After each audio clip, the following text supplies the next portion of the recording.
জঙ্গল সলিমপুরে আসার যে রাস্তার বেশ কয়েকটা অংশে একেবারে যে ভ্যাকুম মেশিন দিয়ে কেটে রাস্তা বিচ্ছিন্ন করা হয়েছে, যেন আমরা আইন শৃঙ্খলা বাহিনী যানবাহন ব্যবহার করতে না পারে এবং দ্রুত না আসতে পারে।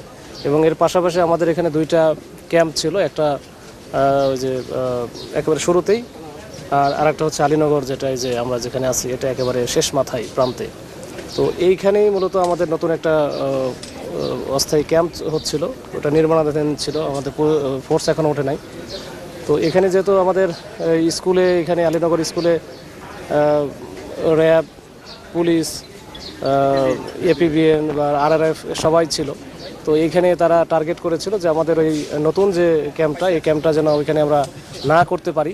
তো উদ্দেশ্য ওটাই ছিল, ওইটার উদ্দেশ্য থাকার ওই কারণেই ওইটা ইমপ্লিমেন্ট করার কারণে তারা কিন্তু আমাদের এইখান থেকে যেন কেউ না ফোর্স বের হতে পারে, তাদেরকে আটকায় রাখা আর কি। তো এইটার ক্ষেত্রে তারা আগ্নেয়াস্ত্র কিছু কিছু ক্ষেত্রে ইউজ করেছে, এবং প্রত্যুত্তরে আমাদের এখানে যারা ফোর্স অফিসার ছিল তারাও কিন্তু হচ্ছে আমাদের এখান থেকে অস্ত্র ব্যবহার করেছে। বিশেষ করে আমাদের শর্টগান, চাইনিজ রাইফেল বা গ্যাস গানও ব্যবহার করা হয়েছে। সব মিলে 104 রাউন্ড আমাদের পুলিশের পক্ষ থেকে ব্যবহার করা হয়েছে, মানে শক্তভাবে প্রতিরোধ করা হয়েছে, যার কারণে তারা কিন্তু এখানে ঢুকতে পারে নাই বা কোনো ধরনের ক্যাজুয়ালিটি ওইভাবে আমাদের হয় নাই। গতকাল রাত্রে আনুমানিক 1টার দিকে আমাদের এখানে যে আলীনগরে যে ক্যাম্পটা আছে, এই ক্যাম্পে গত 9 মার্চ 2021 সালের মানে 2026 সালের যে অপারেশনটা লঞ্চ হয়েছিল, অপারেশনের পর এই ক্যাম্প স্থাপনা করা হয়েছিল। তো তখন থেকেই এখানে যৌথ বাহিনীর জনবল আছে, র্যাব, জেলা পুলিশ, আরআরএফ, এপিবিএন, এই 4 বাহিনীর।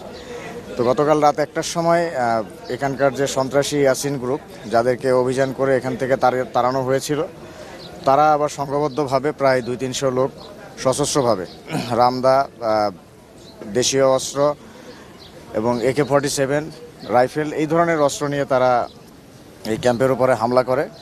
এছাড়াও তারা এক্সকেভেটর নিয়ে এসে ক্যাম্পের পেছনে তারা এই স্কুলের যে পেছনের দেয়াল আছে, দেয়ালটা ভেঙেছে। এছাড়াও আমরা যে নতুন একটা ক্যাম্প তৈরি করছিলাম, এই ক্যাম্পটা অলমোস্ট শেষের দিকে ছিল। তো এই 90% কমপ্লিট হয়ে গিয়েছিল, এই ক্যাম্পটা প্রায় পুরোটাই ভেঙে দিয়েছে এক্সকেভেটর দিয়ে। এবং আমাদের লোকজনকে যখন ফায়ারিং করে এঙ্গেজ করে রেখেছে, ওই সময় তারা হচ্ছে ওই পাশের ভাঙচুরগুলো করেছে। তো আমাদের লোকজনও পাল্টা গুলি করেছে এবং নিয়ম অনুযায়ী বল প্রয়োগ যতটুকু করা প্রয়োজন ছিল ততটুকু করেছে। এবং আমাদের লোকজন মানবাধিকার সমুন্নত রেখে কাজ করেছে। পুরো ঘটনায় কেউ ক্যাজুয়ালিটি হয়নি।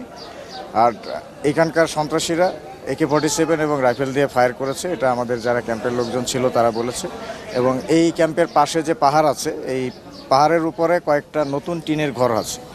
এই ঘরগুলো টিনের মধ্যে আপনারা দেখতে পাবেন যে টিনের ভেতর থেকে টিন ছিদ্র করে ব্যারেল বেল করে ফায়ার করেছে, এটা দেখে বোঝা যাচ্ছে। তো আমরা খবর পেয়ে তৎক্ষণাৎ র্যাব, পুলিশ এবং সেনাবাহিনী, বিজিবির টিমও আমাদের বাইরে অপেক্ষমান আছে। সবাই রাত্রেবেলা তৎক্ষণাৎ মুভ করে ভেতরে আসার সময় যেটা দেখতে পেলাম যে বিভিন্ন কালভার্টের সামনে তারা বড় বড় ডিচ করে রেখেছে। আর ক্যাম্প এটার ভিজিটের হয়তো একটা পার্ট ছিল, যদি শেষ করতে পারতাম সেই ক্ষেত্রে হয়তো স্যার উদ্বোধন করতেন। আর এখন যেহেতু ভেঙে গিয়েছে, এটা একটু সময় লাগবে। বাট এটার সাথে মন্ত্রী মহোদয়ের ভিজিটের কোনো সম্পর্ক নেই। মন্ত্রী মহোদয়ের ভিজিট যখন আসবে, আমরা এটা অতর্কিতে করেছে, আমরা ইনশাল্লাহ পূর্ণ নিরাপত্তা ব্যবস্থা করবো এখানে।